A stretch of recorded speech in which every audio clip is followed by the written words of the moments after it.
Bonjour, bonjour, everybody, and welcome to episode 14 of Paris in Bleu, Blanc, Rouge. Episode 14 on April 14th.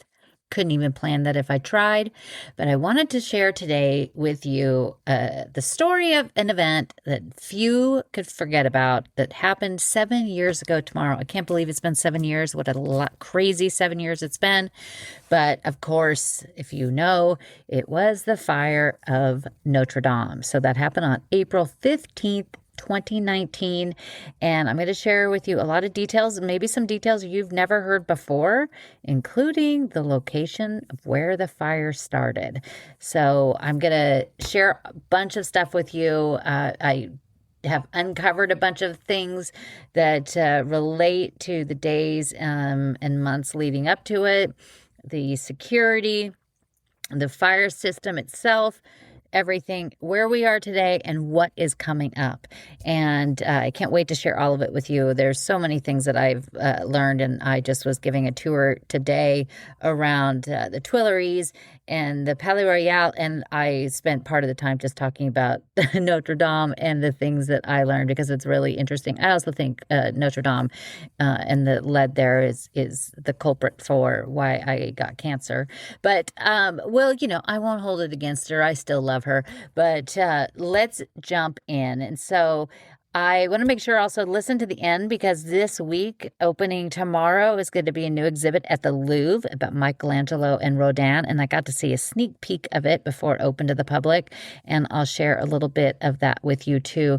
It's fantastic. So you're definitely going to want to see it. So as I said, 7 years ago this week, it's a moment few will ever forget. I think our generation is, everybody remembers where they were for things like Pearl Harbor, 9/11, and I think Notre Dame is definitely one of those events that people could say, I remember exactly where I was, anything that happened. And so it's just one of those moments that I think stick in everybody's mind. And it's definitely a moment I will never forget. And it's still just amazing today that 7 years later, we could go inside and visit and stand there, and she looks like she did before. So it's really fantastic. 7 years ago this week, a moment we will never forget. At 6:18 p.m. on Monday, April 15th, 2019, the flames erupted in the roof of the Cathedral Notre-Dame de Paris, and over the next few hours, the 12th and 13th century forest roof would be destroyed. When the fire struck, the cathedral was just about to begin a restoration on the 19th century spire. In a stroke of luck, the 16 statues that lined the roof were removed on April 11th for restoration, and the scaffolding was built that would soon become a glowing web of melted metal. In the last 7 years, no definitive cause of the fire has been identified. After the theft of the crown jewels from the Louvre, which we will go into more detail next week, multiple investigations and audits were conducted through the Louvre from every angle. This wasn't done for the fire of Notre Dame. However, a few detailed reports have been uncovered, giving us a closer look and a glimpse into what actually happened that April evening. The Cathedral Notre-Dame de Paris is governed by several entities. It's owned by the state, and it's managed by the Ministry of Culture, the DRAC, and the Catholic Diocese. In 2010, the Ministry of Culture asked Benjamin Mouton, the cathedral's chief architect, with installing a new fire system. By 2014, Siemens had installed the system, which included more than 160 smoke detectors that communicated with a complex security panel located in the presbytery on the bedside of the cathedral. What did they skimp on for the project, you might ask? Well, that was sprinklers and any fire stop partitions deemed unnecessary by the architect. The DRAC, which is the Regional Cultural Affairs Department, oversees the fire alarm system that was installed. The system itself covered 4 spaces that included the roof, the crypt, the towers, and the presbytery, although multiple locations were covered within the 4 zones. A security staff member was to sit in front of the large panel controlling the system of the 160 smoke detectors. After the installation, the DRAC awarded the contract to maintain the fire system to Elitis, that is located in the south of France, rather than to a company in Paris. When there was a problem, a subcontractor was used since they didn't have an office located in Paris. From the installation, malfunctions and false alarms were recurring issues without a quick solution. In the months before the dreadful day, the alarms of the tower and on the roof sounded more than a dozen times a day, prompting the DRAC to place his system in standby. A guard went on record to say, "When we reported malfunctions to our boss, who was in charge of passing each alarm to the Ministry of Culture, it often caused tensions, so we reported them less and less." In 2016, the French National Center for Scientific Research alerted the Ministry of Culture that the cathedral's fire alarm system was not up to standard for protecting the structure and was very vulnerable. "There was a risk that the roof could go up in flames," said the author of the report. He continued there was no protection for the roof frame. The report was never addressed or followed up on. In fact, the same year, the DRAC decided to cut the daily security team that monitored the system from 2 people per shift to only 1 during the cathedral's opening hours. Staff for the elitist security didn't even want to work at Notre Dame, saying it was too dangerous and frustrating. The security system itself was complex and difficult to understand, with codes for every sensor that were hard for guards that had worked there for years to understand. On April 15th, the guard on site had been at work since 7 a.m. It was only his 3rd day of work after 2 days of training and had yet to even visit the roof structure. His relief would have taken over at 3:30 p.m. and had called in sick, requiring him to work a double 16-hour day. Now I'm going to go into the moment by moment of the fire, of breaking it down, put together by a couple reports that I found. One report was just crazy how detailed it was, including, as you'll know, I'll share with you even the code that came out. So again, April 15th, it was a sunny and beautiful Monday in Paris. At 6 p.m. on the first weekday of Holy Week, the nave below was filled with more than 1,000 people. It started like any other mass, with the cathedral priest delivering the sermon.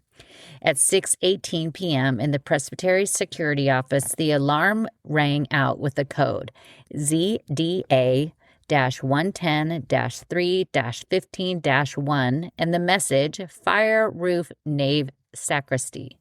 The elitist security guard contacted the cathedral security, Jean-Paul B., and gave him the message.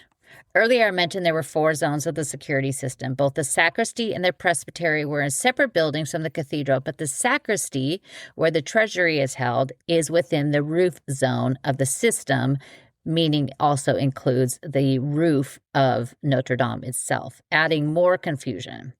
At 6:19 p.m., Jean-Paul B. makes his way to the roof of the sacristy and reports back a minute later that he didn't see any smoke or fire and radios the security office. The on-site manager joins Jean-Paul and confirms there is no fire, then visits the security room and asks the agent to contact his boss to find out what the alarm code means and where it could be. At 6:23 p.m., the fire alarm inside the cathedral sounded, and the parishioners and visitors were calmly evacuated. The elitist agent tried to reach his manager, Emmanuel, but there was no answer, and he left a message. 6:32 p.m., Emmanuel calls his agent back, who was the boss, calls his agent back and will look in the book to find out the meanings of the code and get back to him. Are you cringing yet?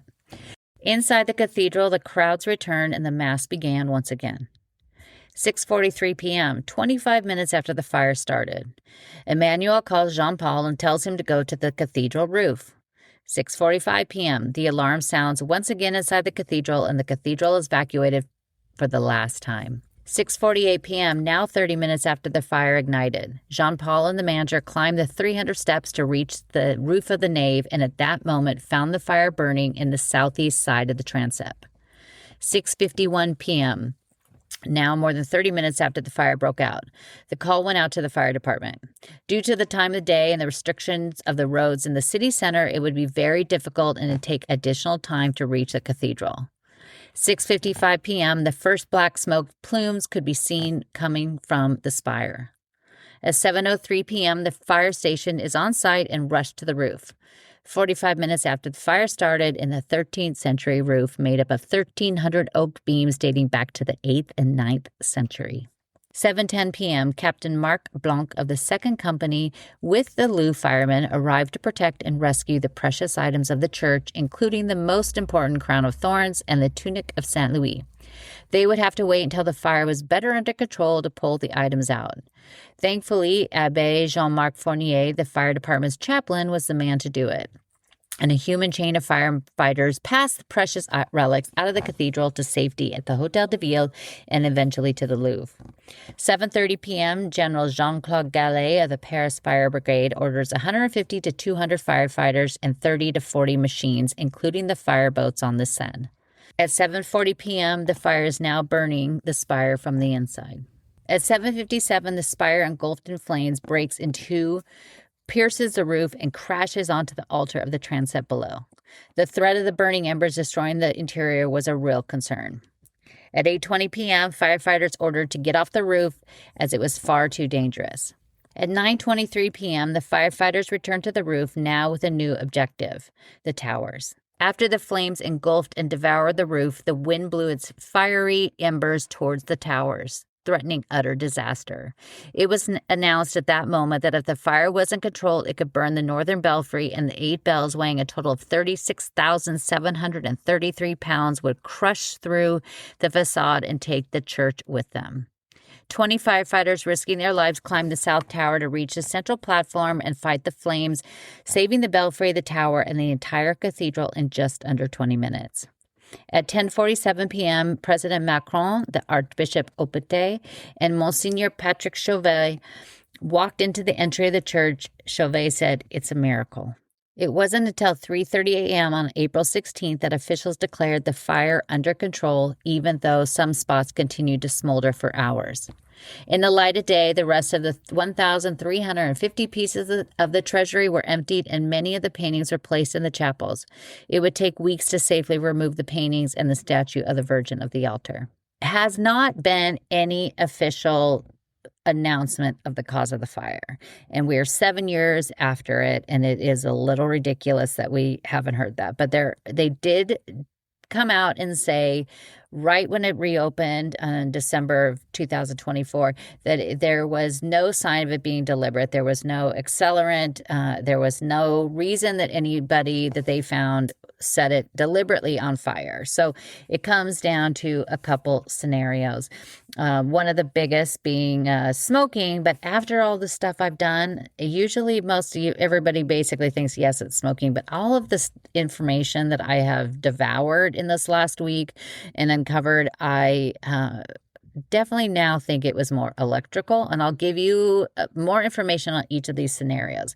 So smoking, of course, if you've been in Paris or France, you know there is a lot of smoking, and that a lot of people think that is the reason, but I'll give you some facts. Le Bras Frere, which was the construction company, and also the Europe Chauffaudage, which is this company that provides all of the scaffolding, admitted that they had been smoking, although it was forbidden to smoke on the scaffolding. Prior checks under the roof found hundreds of discarded cigarette butts prior to the fire.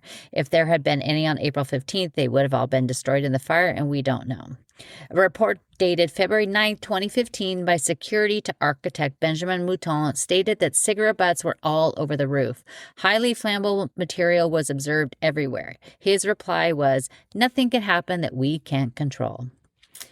Another scenario, going back into electrical, also involves the bells. So in 2008, the DRAC was asked by the managing clergy of Notre-Dame if they could install 3 new bells inside the roof, requiring electricity to run through the 13th century forest, and needed to be approval. The approval never came, and they decided that the no answer was an answer and went ahead. They had the bells and the electric wires placed in the roof. In 2010, the bells of the north and south towers were to be removed for recasting, and the clergy again wanted to add new bells, this time to the spire. When the spire was first built by Viollet-le-Duc, it included bells that were later removed. They were rung manually by a bell ringer. I'll hold for you to insert your Quasimodo joke. Julien Lebras was shocked when he found them before the fire, but he said it wasn't their problem as long as they were properly installed and maintained. Unknown since the fire if they actually were. Adding to this scenario, the construction company stored scaffolding on the roof, which might have damaged the wires for the bells, which were incorrectly installed. A fuse box was also installed by the same company to charge the batteries for their power tools, avoiding long trips to the ground. The box and the elevator were often left on by workers, and security staff frequently complained about it. Another option is hot work, which means cutting and welding and soldering. Workers building the scaffolding used carbon carbide saw blades that would not react with the metal and not give off any sparks. But a blowtorch was used to remove the copper statues for over 2 weeks, beginning on March 27, 2019, which we'll go more into much more depth. So where the fire started. So the fire started in the lower part of the roof below the southeast valley of the spire where the statues are. Specifically, they say the sandpit of the drip wall of the choir at the southeast corner of the transept cross. If you are standing on the left bank and you look over towards the transept, look basically as the statues are coming down, it was down in that corner. And I am going to go tomorrow morning on the anniversary of the fire, and I'm going to go make a video and go through a lot of this. So I will have that on my YouTube as well. So if you're listening to that today when this comes out, make sure to check back tomorrow. And if it's afterwards, check my YouTube, Claudine Bleu Blanc Rouge. The fire could have smoldered for days, which is a process called pyrolysis. Remy de la Sabre was a heritage architect. He believes that the fire could have been smoldering for hours or even days before a combustion when it came into contact with oxygen from a small opening burrowed through from the fire. 100 hours are needed for this process to overcome a 5-meter-long wooden beam, he said. A synopsis that General Jean-Claude Gallet of the Paris Fire Brigade said could not be excluded. Pyrolysis is a type of fire that follows the path of termites, insects, and jumps from nail to nail and needs very little oxygen. What could have been the tipping point, you ask? Remember the removal of those statues, which seemed to have been a bit of a divine intervention on April 11th, saving the statues just 4 days before the fire broke out, might have actually caused the fire. The statues were created and installed during Viollet-le-Duc's restoration in the mid-19th century. Generous benefactors stepped in to restore the statues, and the Socra company was under a tight timeline to remove them from the roof. The skyline has been dotted with cranes for the last 7 years. In 2019, the crane on site was temporarily installed to bring the scaffolding to the roof and was utilized to remove the statues. Work began on these apostles in 1848, and they were a bit more than meets the eye. The inner structure was created with iron and then covered with copper sheets, making for a much lighter statue that could stand far above the streets. In 1861, the 16 statues of the apostles and the tetramorphs of the evangelists were welded onto a base where they remained until April 11, 2019. The statues of the Southeast Valley begin at the edge with the Eagle of Saint Jean, followed by St. Paul, then St. Jacques Majeur, and topped with, my favorite, St. Thomas, the patron saint of architects, with the face of Viollet-le-Duc looking up towards the spire. Yet another shocking coincidence, if this was a reason for the fire, a fire that even St. Thomas and Viollet-le-Duc could never have imagined. Beginning March 25, 2019, teams prepared the statues for their removal. Their heads were cut off so a large hook could attach to the inner structure before each of the apostles flew through the sky away from the cathedral. The job took 2 weeks to complete. Could a spark from cutting away at the copper-covered statues or bases found its way into the rafters of the roof and smoldered for the next 4 days? The head of Socra vehemently denies this, reminding every journalist once a year when called that there were over 20 people on the scaffolding that day that they were removed, including journalists documenting the moment the statues were removed. We may never know. In an interview with Bishop Ulrich on the occasion of the cathedral's 2024 opening, he said that it was time to move on. It doesn't matter what the reason for the fire is, and it's time to turn the page. Since the church and its various entities in charge could be at least partially blamed for the reaction time, disregard for safety, and haphazard electrical installation, we could see why they may want to move past it. While the reason doesn't make a difference, we do want to know what was the cause of the fire and what they do to fix it. The day after the fire, the world sprung into action. The largest and wealthiest companies in France donated more than 600 million of the total amount raised. The luxury giant LVMH gave 200 million euros, as did L'Oréal Paris and the Bettencourt family. The Pinault family gave 100 million euros, and numerous other French companies, totaling more than 3/4 of the 864 million euros raised. A total of 350,000 donations rolled in over the next few months from just about every corner of the world. The U.S. was the next highest contributor, but not the largest, as reported by 60 Minutes. Many questions arose as the embers still smoldered and in the days that followed. How would the historic cathedral be restored? Was there enough lumber in France to recreate the roof? And were there even people who knew how to do it? Immediately after the fire, the Notre-Dame architectural team issued a call for donations of lumber. They had to be at least 100 meters in length and 13 meters in width. Oak and more than 2,000 trees would be needed. A third of France is covered in forests, both privately and publicly owned. Within days, calls came in from hundreds of families with trees that fit the bill. In a few months, the trees began to be cut down, shaped, dried, stored for their important role for the reconstruction of the roof and the spire of Notre Dame. From 2019 to the reopening on December 7, 2024, over 2,000 artisans brought the cathedral back to life. From teenagers working during their summer apprenticeships to carpenters and stonemasons marking their last job before they retire. There is never a shortage of these highly skilled jobs in France. The night of the fire, President Macron called for the cathedral to be reopened in 5 years, a lofty goal, especially if you know how things work in France. It took a few months longer, but we did have a pandemic and multiple lockdowns for COVID and lead contamination. During the closure, the entire interior of the cathedral was cleaned, the first time since the completion of the restoration of Viollet-le-Duc 162 years ago. Architects found revolutionary techniques used by Viollet-le-Duc, markings of the 12th century workers, and in the most amazing discovery, the Joubert screen destroyed in the 17th century. Under the marble floor, the transept heavily damaged when the spire fell from the roof, archaeologists were excited to find 1,035 fragments of the former screen thought lost and created in the 13th century.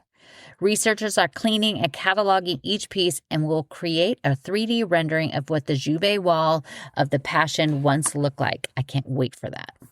The roof and the spire were finally completed last summer and recreated exactly how it was. 4,000 square meters of lead was needed to recover the roof and additional lead to encase the spire once again. The statues that were left just days before the fire were all returned to their perch in June and July of 2025. One of the most important elements of the restoration is one that we don't even see. While the security and fire systems before the fire was incredibly lacking, Notre Dame is now the most state-of-the-art church in the world. Thousands of flame-resistant cables, more than 300 sensors located throughout the cathedral and the roof, and analyze the air at every moment of the day. On the roof and spire, a massive flogging and misting system was installed, along with 2 large fire-resistant trusses on either side of the transept. There are still years of work to go in the cathedral, and the surrounding area is far from finished. Phase 3 began in the summer of 2025, and essentially Phase 1 if they hadn't had the fire. Work on the rear apse of the church, including restoring the 22 buttresses, 5 of which have to be completely rebuilt, is undergoing right now, which will also include the pinnacles and the gables restored or recreated. The stained glass on the mid-level has all been removed and being cleaned and checked for damage. The northern and southern nave exterior and stained glass will be cleaned and the gargoyles restored, and many of them being rebuilt. Both the sacristy and the presbytery buildings, built under Viollet-le-Duc, have never been cleaned or restored since construction. The Gothic sacristy needs a new lead roof, and pinnacles and sculptures will be recreated and replaced. The presbytery will also be cleaned.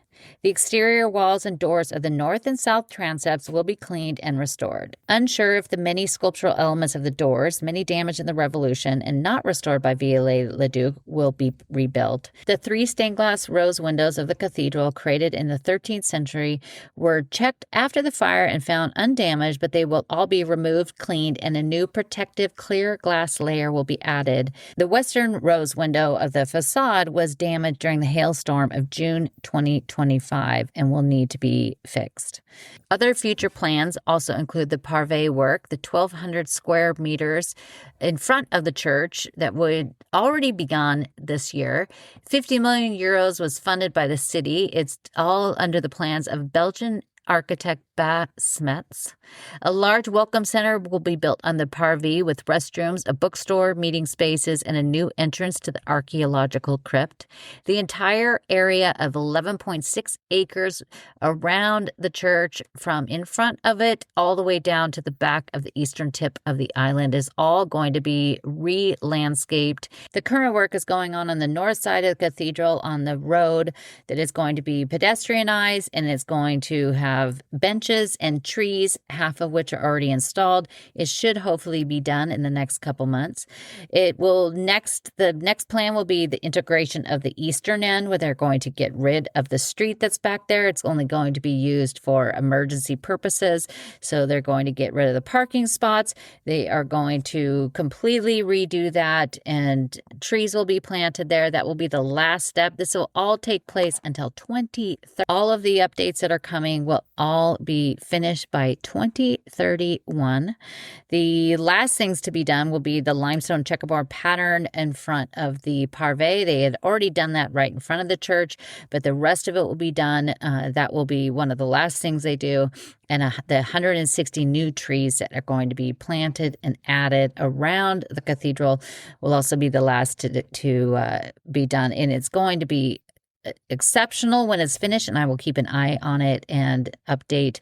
Make sure you are following me on YouTube, because I do videos on there somewhat frequently, giving you insight and walking around and updates on what's going on there.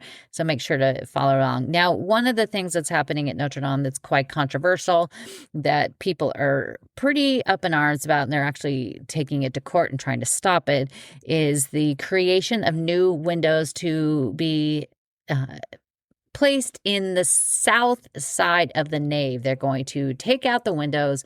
They're created by Viollet-le-Duc and put these new windows in. And it's people are quite upset about this. I don't think they should do it, but I did see what the windows look like, and I'll tell you all about them. And they are pretty. I think they're actually pretty cool, but I also still don't think they should be taking the ones out. But the French artist Claire Tabouret, she was chosen to carry out the designs based on the theme chosen by the Archbishop of the Pentecost. Tabouret draws on her love of portraits, nature, and faces, and combines them all with these light colors that will blend in the cathedral walls. The project isn't without significant controversy, though. The 1964 Venice Charter states that items of sculpture, painting, or decoration which form an integral part of a monument may not be removed if the sole means of ensuring this preservation. Adding to that, the valid contribution of all periods to the building of a monument must be respected. The windows of Viollet-le-Duc should not be removed or replaced, but we can still appreciate the designs that Claire created. The painted example of each window was on view in the Grand Palais until March 10th. Each set of the 4 tall windows features a scene before the Griselle window of Géronte, a blending of the old and the new. The first one is Saint Joseph, and he has the apostles gathered around him, and when they prayed for 50 days. The next chapel, the Saint Clotilde Chapel, will have a wave of light and color with the sounds of many waters. The third chapel, St. Vincent de Paul, the sudden breath and movement of the spirit and wind blowing through a tree. In the Saint Geneviève Chapel, the Virgin Mary with hair down and arms raised, with the 12 flames referring to the Pentecost. In the Saint Denis Chapel, Mary and the apostles look up at the Holy Spirit descends. In the last chapel, the Saint Paulchen, children lead a long procession presenting faith, hope, and charity. Tabouret blends different cultures and periods to the figures. The loose recreation of the Géronte windows can be seen at the top of the long 4 windows. The very top will also be replaced, but in accordance with the original design. The new windows designed and painted by Tabouret will be created at the Atelier Saint-Marc, the oldest atelier of stained glass, which opened in 1640, will take part in the project this summer and will be installed on the second anniversary in December of this year. We'll see if that happens.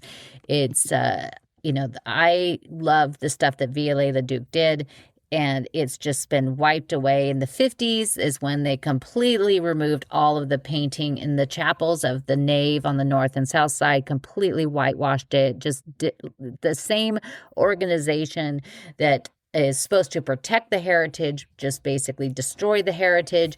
And now they want to take out these windows. There was talk of putting them in a museum that was going to be created that the president of France wants, but it was going to go in the Hotel Dieu, but the city can't decide on that, and they're fighting with it, even though two-thirds of this massive hospital is not used at all. It would be the perfect place for it, but they can't decide on that. So the entire idea of the Museum of Notre Dame is completely on hold, and the whole thing was, we'll take the windows out and put them in the museum so you can still see them, but now that whole thing is on hold, and who knows if that's ever going to happen. So I don't think they should be taken out, which is the majority opinion of most people here in France that love the heritage. So we'll see. I will have pictures. I'll put pictures on my website of these windows so you can see them. I could appreciate them for the art that they are.